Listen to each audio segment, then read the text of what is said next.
안녕하십니까. 2학년 2반 김규리입니다. 발표에 앞서 이어지는 모든 내용들은 교육부 공식 블로그 TV 프로그램 알쓸별잡 이정근 저자의 도시는 어떻게 역사가 되었을까를 참고하였음을 알려드립니다.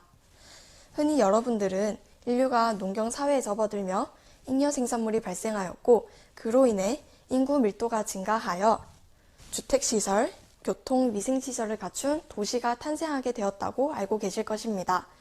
그러나 인류는 농경사회에 접어들기 이전부터 집단 정착을 시작하며 도시 문명의 조짐을 보였는데요. 터키 남부에 위치한 괭베클리 테페가 이를 대표합니다. 기원전 96세기는 인류가 농경사회에 접어들기 이전의 시대입니다. 우리는 괭베클리 테페 유적지를 통해 인류가 기원전 96세기 이전부터 대규모 토목 사업을 벌일 수 있었고 이때 세워진 건물은 약 2000년간 신전 등으로 활용되었음을 확인할 수 있습니다. 그렇다면 우리는 지금껏 잘못된 정보를 알고 살아온 것일까요? 100% 그렇다라고 답할 수는 없을 것입니다. 집단 정착 생활과 도시는 엄연히 다른 개념이기 때문입니다. 인류 최초의 도시는 수메르의 우르인데요. 수메르의 우르가 인류 최초의 도시라 불리는 까닭은 무엇일까요? 우르는 전쟁이 끊이지 않던 메소포타미아 문명에서 아카드인으로부터 정치적 통제권을 찾음으로써 그 명성을 드높였습니다. 우르는 수로와 경계석으로 둘러싸여 있었고 도시의 중앙에는 수호신을 모시는 사원을 위치시켰습니다. 계획적인 도로 체계를 구축하여 신전을 향해 대로가 조성되도록 하였습니다. 더불어 주택, 도로, 신전 등 다양한 건축물을 조성하였고 특히 지구라트라는 공공시설물을 통해 종교생활을 향유하였습니다. 이로써 우리는 도시란 정치 행정의 중심지이며 일정 규모 이상의 인구가 거주하여야 하고 산업이 발달하며 시가지가 정비되어 있어야 한다는 점, 덧붙여 법과 제도가 존재하며 문화예술, 종교활동 등 인문사회적 요소도 갖추어져 있어야 한다는 점을 파악할 수 있습니다. 오늘날에는 사회가 발전하고 인구 규모가 커짐에 따라 도시에서 더 나아가 세계도시라는 개념이 등장하였는데요. 세계도시는 무엇이 다를까요?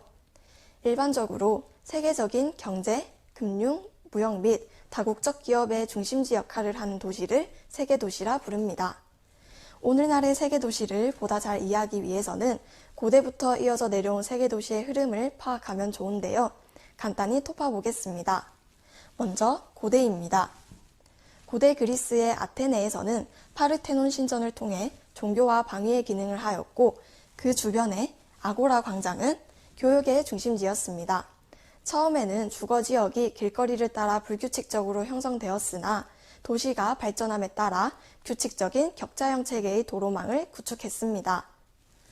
모든 길은 로마로 통한다라는 말처럼 로마 역시 매우 잘 정비된 도로 체계를 갖춘 사각형 형태의 도시였는데요. 사회 계급 질서를 강화하기 위해 특정 지역으로 행정적, 종교적 시설을 집중시켰고 특히 도시의 중앙에 위치한 포럼을 통해 집회와 시장을 열곤 했습니다. 두 번째로 중세시대인데요. 이때는 길드라는 상인조합이 발달함에 따라 자연스레 상업활동을 수행하는 도시가 대표 도시로 성장하였습니다.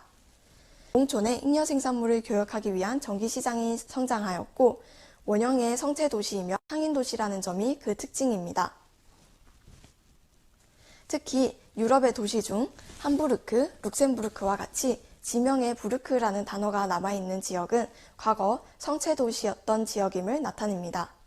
세 번째로 근대 때는 산업혁명 이후 자원이 풍부하며 공장이 들어서 제조업이 발달한 지역이 대표 도시로 성장하였는데요. 그 예가 영국입니다.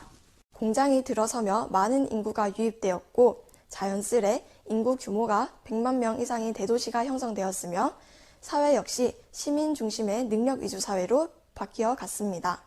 이렇게 고대부터 근대까지 이어져 내려온 세계도시라는 개념은 오늘날에 이르러서는 서비스, 금융, 무역 및 여러 종합적인 기능을 아우르는 도시를 일컫는 말로 성장해 왔습니다. 따라서 오늘날의 대표적인 세계도시로는 미국의 뉴욕을 꼽을 수 있는데요.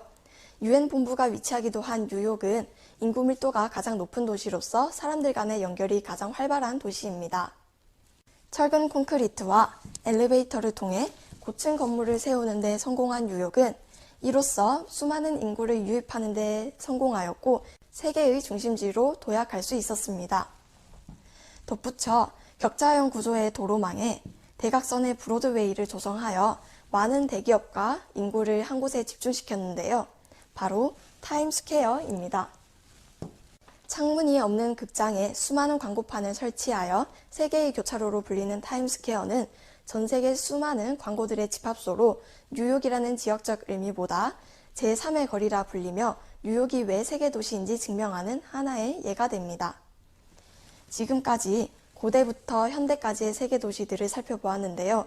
고대에는 종교적 기능을 하는 도시가, 중세에는 상업적 기능을, 근대에는 공업적 기능을, 현대에는 이 모든 것을 아우르는 도시가 세계 도시로 명성을 다하고 있는 것처럼 미래에는 지금과는 다른 특징을 지닌 도시가 세계 도시가 될 수도 있을 것입니다. 기후변화에 직접적으로 노출되어 있는 만큼 신재생 에너지와 관련 기술에 능한 도시가 주역이 될 수도 있을 것입니다. 그러나 수메르의 우르에서부터 이어져 내려온 격차형 및 방사형 구조의 도로망, 정치 행정 기능, 시가지 정비 등 사람이 살아가는 데 필수적인 도시의 요소들은 변하지 않을 것입니다. 이상으로 발표를 마치겠습니다. 감사합니다.